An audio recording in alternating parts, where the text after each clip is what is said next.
Hello ladies and gentlemen, this is Breaker SC2 and I am back with another cast. It's been a long time, I know it has been, and maybe some of you guys are happy about that, maybe some of you guys are just not quite so much happy about that, but given my reputation in the community, I think things are going to change in the near future, especially with what has most recently happened to me. There we go. I've got it in lazy mode casting right now, so let me go ahead and fix this. One moment.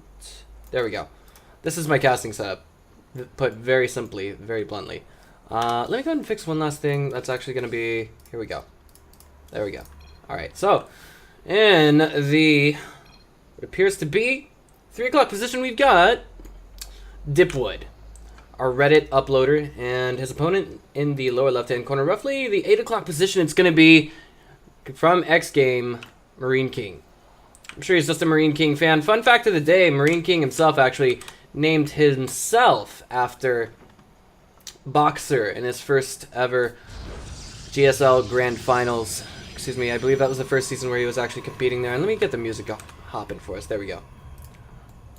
So for the time being, we do of course have a very ordinary game on our hands. It looks like there's nothing too terribly cheesy happening at this point. First pylon's going down in the main, as well as the first supply depot coming from MarineKing. I'd love to keep on talking about what's happening here throughout the early game, but instead let's go ahead and talk a little bit more about the map that we are on right now. This is Vani Research Station. I haven't actually played on this map myself yet on the ladder, and from the looks of it, it looks as though you get a free natural or a free third.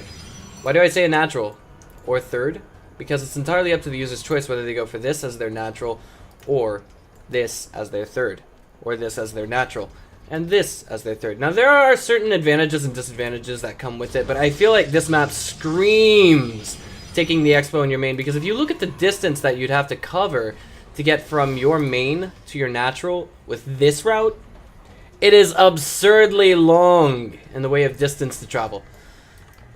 At any point, we have now Dipwood getting into his opponent's main, getting a read into just what's coming out of him, and it looks like he can expect something much to the tune of a 1-1-1 coming at him. Why do I say a 1-1-1? It's not going to be, you know, 100% absolute solid fact breaker law. But the reason why I'm leaning towards saying that is because this seems so ideal to throw down a supply depot wall off, simply based on the barracks positioning. And we already have a gas on our way. First Reaper is out on production, if you will. Excuse me, I have to work on my enunciation. It's been a long time since I've casted StarCraft, guys. It's been a long time since I've casted anything, to be perfectly honest. So I'm gonna be a little bit rusty this time around. Go easy on me. Meanwhile, MarineKing's gonna come in here and get a read on just what Dipwood is doing. He sees now that there is, of course, something coming out of that Nexus. Since the Cybernex score isn't done just yet, it should be a Zealot, as you can see. But what is this we have coming from Dipwood? Well, hello. He's already got a hidden probe out on the minimap. The Reaper is looking around for any kind of proxy stuff or shenanigans that might be happening in what would perhaps be the most ideal of locations, but not ideal enough, as our probe is still alive. I've seen players outskirt the minimap with dual Reapers before. How do they do that? They open with a reactor and just send one off in each direction. But anywho, back to what's on the production tab. We've already got the natural Nexus coming down from MarineKing, and now Dipwood is going to get a read into that just by setting the probe in there. Putting a reactor on the barracks is actually going to slow things down quite a bit in the way of tech up coming from MarineKing. This means he's going to get stim a whole lot later, perhaps. And we've got a Stargate on the way now from Dipwood. I can't tell you guys the number of times I've seen Protoss players containing Terrans and then just killing them by using Oracles and keeping the Marine count low for a near infinite amount of time before finally they get just enough army that just kills their opponent. So the natural's just about finished from both sides. It finishes just a little bit faster for Dipwood here, but of course he's not going to have the ability to make mules later on in the game. So I feel like he's going to have to make this harass pay off. I did lose track of that Reaper just a minute ago, but to this point, MarineKing is not aware that Dipwood has a natural expansion. He's actually only got this much in the way of vision. He's probably going to send that Reaper in right about now. Indeed he will. So let's check that out. And there it is. He gets vision of it. First unit out is going to be a Void Ray, interestingly enough. I'm wondering just what kind of scheme he might have up his sleeve using a Void Ray. Most ideally in this situation, you would perhaps make an Oracle as a Protoss player because, well, I mean, there's the harass potential early game, and then as you progress later on into the mid to late game, that Oracle can be used to keep tabs on your opponent's production, tech line, things of that nature. But let's be honest here. In TVP, the only thing that is really feasible versus Protoss is Bio. Mech is too slow moving. Yes, it would seem like this is a map that's built for Mech, but at the same time, Mech is only viable versus Zerg or other Terrans.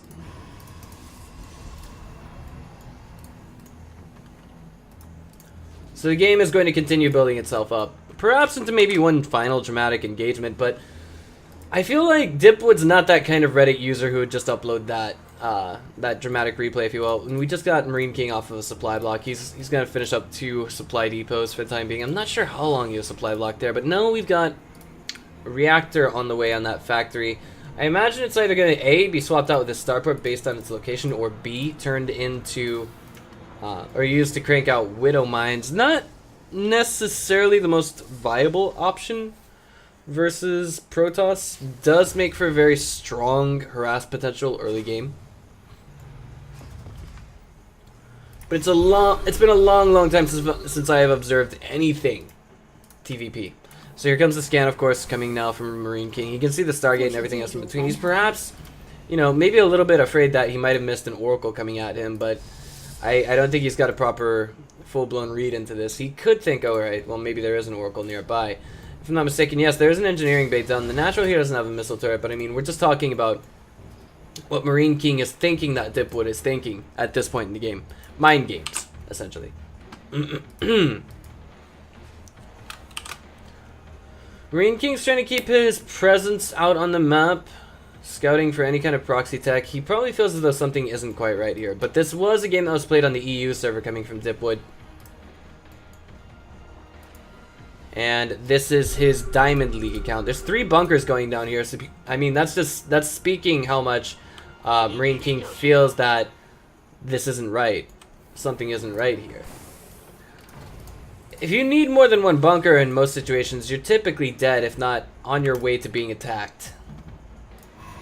And attacked very hard. But now we've got MarineKing moving out a little bit slowly, a little bit jumbly, if you will. But now we've got +1 air weapons on the way from Dipwood, and finally an Oracle. Well, put that in your pipe and smoke it. That is a 10-minute, 33-second Oracle. I'm not entirely sure, like, what exactly is MarineKing, excuse me, rather, Dipwood thinking in this situation? Cancels the Nexus, because he knows that there's a big army at his front door. And what's he gonna do about it? I like that. He knew that he wasn't going to be able to hold this attack, so he went ahead and canceled the Nexus and built a hidden Expo in its place. Beautiful. Beautiful. Okay, so the real question here is, will we see MarineKing catch on to this? There's only a couple of Void Rays here. This is a very frightening amount of army to have if you are our Protoss player at the moment. Look at this. You don't want to fight that head on. I mean, all of it, Marines versus Void Rays, come on. That just speaks for itself, really. I feel as though we could actually see, with 2 more medevacs, we could see this entire army lifted into the main of Dipwood, and then it would just be GG from there. But at the same time, ooh, double expo. Greedy, greedy. The way you punish this as Terran is you either A, attack head on, or B, drop harass, or hell, it's just attack head on. But what is MarineKing gonna do? Alright, well, that pylon and probe, I guess you could say, more or less their role in this is vision, if you will. They were the, how do I say this? They're the trip, if you will. There we go. 3 stalkers are gonna get picked off here. That Nexus will be canceled again, and right now Dipwood is, you know, I don't want to say, I think I know what he's doing here. He's trying to make it look like he's trying to defend this under false pretenses. He's trying to make his opponent think, oh, okay, well, by killing that little small stalker army and this Nexus, I am immediately ahead. So now I'm going to drop in his main and see what I can do with this. But here's the big part. That hidden third is still going. Here we go, the big engagement. Stems from the Marines. Both of the medevacs getting picked off. The Void Rays will be knocked out as well. Or at least one of them will be. And Nexus Cannon's going to finish off the rest of this army. MarineKing says, if I'm going to lose army, I'm going to lose army effectively. Sorry about that. Facebook interrupted me. Casting affairs. Alright. Well, there we go. Oracle comes in, gets 0 kills, and goes ahead and throws a Revelation down. Sorry about that. Okay, I'm now exited out of Facebook, so no more disturbances should come with that. At this point now, we have MarineKing moving across the map. He's got an absolutely frightening army. But look at what we've got coming from Dipwood. Carriers at this stage in the game. Nice force field to just segment out a little bit of this army and then keep the rest of it locked outside. Force fields here should last for a couple more waves. The gateways, about 6 of them, should allow for more sentries to be warped in. But those carriers need to be out ASAP. The biggest thing that's missing now is finally here, the robotics facility. We're going to finally have Colossus, excuse me, support bay. We're finally going to have Colossus. AoE. The question is, how much longer can Dipwood hold out, and is it viable for him to do this? There must be something going off in MarineKing's head. He's like, okay, wait a minute. He hasn't left, but I'm definitively winning this right now. But now he's dividing up his army. He's not lifting up the rest of this, and this entire Terran army is just falling to pieces, while the rest of it is stumbling behind on the ramp and getting in there with a very, very late stem. 4 Widow Mines have not burrowed yet. The carriers are eating away at them very eagerly. They burrow, but it's too late, and now it looks like the defense is going to be very, very, very difficult to make happen coming from Dipwood. But now, as I say that, both players are just about even in supply. Those Marauders backing out when I don't know if they should have. 1 for 1, they could have taken down all of these Stalkers, and that Nexus Cannon was just moments away from finishing up. I feel like the correct answer is the last thing that we were going to see coming from MarineKing. I mean, these medevacs, they're trying to heal. He says, are you dragon? Are you dragon? Like, are you troll building me? Oh my god. He says, I wish. I wish. Oh boy. Okay. Another scan goes into the main. That's going to reveal 2 carriers and a lot of stalkers on the ground. The big thing here is the carriers are acting as tanks for the stalkers on the ground. What do you do if you're the Marines? Do you focus down the stalkers or the carriers? A few of them, speaking of, will be caught out in the open as they have just freshly warped in here. The carriers doing what they can to deal with the Marines and Marauders on the ground. Once the Marines are all done for, and that's a very, very small Marine count, the rest of this army is just mincemeat waiting to be mangled. And it looks like now MarineKing's going to have to turn his Congo line of reinforcements around. He should realize, okay, I'm not able to push in correctly. He's making the defense happen. And look at this beautiful delay on that third in the background. Oh. More and more carriers coming into the mix. Typically, this isn't very viable, especially if you can get 200 Marines and keep those Marines on even upgrades with the carriers. Speaking of, those Marines are stuck at +1 attack right now. And if I'm not mistaken, the carriers themselves also have +1 attack, and this is how much damage they have in the way of output. 6. Just about the same as Marines, but it's more, how do I say this, painful.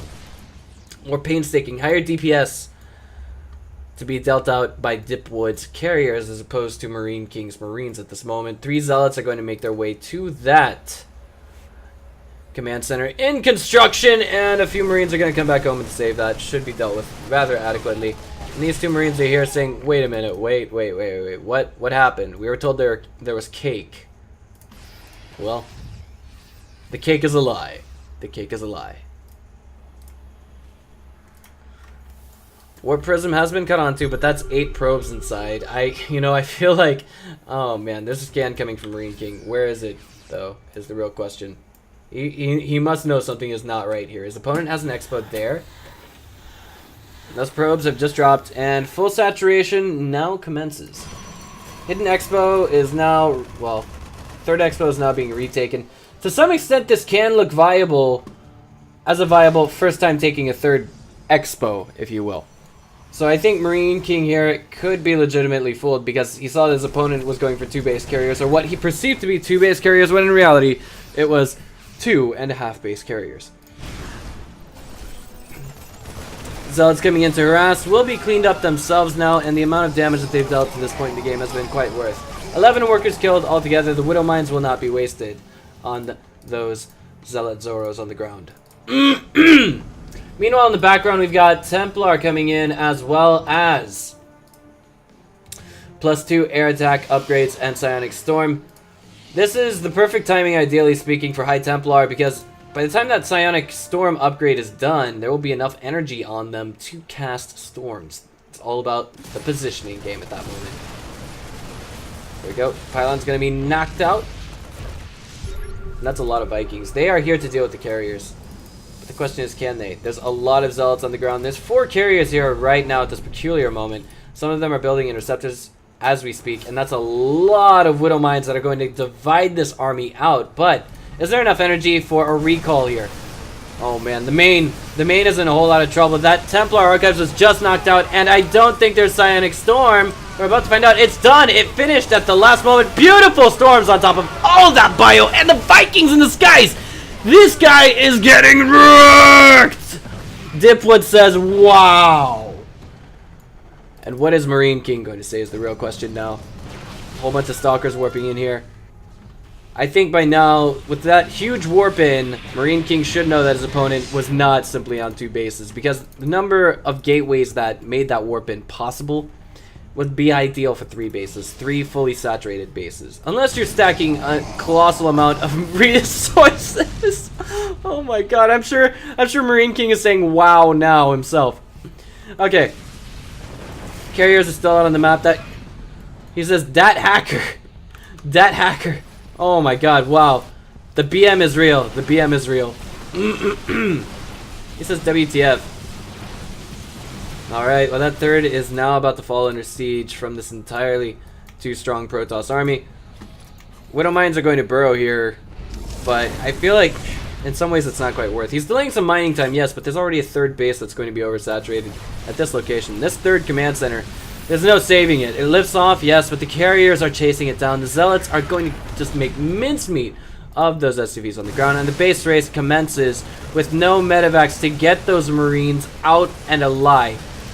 I don't think there's a single Colossus with that army. No, there should have been one in production at the moment, but there wasn't. And now there is a very limited amount of stim that can go into this army. Speaking of, back at home, the defense is trying to become feasible, but there's not a whole lot to heal this army on the ground. The Zealots just charging in there, tearing through the charge lots with now +2, +1, +1 are just making mincemeat of +1, +0 Marines and Marauders. Now at +2, +1. Dipwood is making the siege happen, and it's real. The supply difference is also real and insurmountable, I feel. It's 80-something now to 167. We've got Dipwood eating his opponent alive from the inside out. I think this game is now on a timer. It's gonna come down to these huge Widow Mines. It really is. Can they make the connections they need is the real question. It's the most effective form he has, the most effective form of anti-air he has at this moment, followed up with the peppering barrage of C-14 stimmed Marines and Marauders. SCVs are retreating. Carriers chasing down that one command center, and I don't think it's quite gonna get away. Now, a whole lot of barracks are being rebuilt, and it will indeed be shut down. There is another one that is floating away, and MarineKing says, funny game until you hack. And now he's just, I think he's just sour. I would be too. And now Dipwood says, why are you BMing? Oh, one Widow Mine hits. Oh my god, the rest of them hit, but the rest of this army looks pretty okay. Dipwood says, ow, but that's not enough to kill this entire army. Now it's going full-blown base race scenario. Well, at this stage we actually have Dipwood supply blocked. He's only got 4 medevacs with this entire army. He's got a couple of Vikings, but I feel like this isn't quite going to be enough to me. Marine King's got this, and I don't think it's going to be enough to surmount what Dipwood has at this moment. There's a whole lot of barracks in the background. Yes. It looks like fun. Yes. And now MarineKing, he's looking for a base, and I think he's got his answer now as to why this didn't work earlier. Oh my god, those High Templar are warping in on top of this army, and oh man, the feedbacks. There's no escaping now. This is a game on limited time now. This peculiar moment. We now have our base at the 3rd getting knocked out, shattered, and every last bit of army is gone. Persistent to the last moment, however, is MarineKing. He does have barracks. He says good luck with ban. These SCVs are idle, but now he simply leaves the game. It's not viable. I mean, we have to be real here, guys. 26 supply versus 152, and those upgrades are real. But honestly, there was a point when those Widow Mines at this location came through and they just slammed into that entire army. That huge mistake from Dipwood. I think it could have costed him the game if it was much, much worse, but it didn't. So guys, for today, my name is Benjamin Breaker Novotny. I'll see you guys next time with a new cast. And by the way, I do have new sponsors, HyperX. Thank you for your time.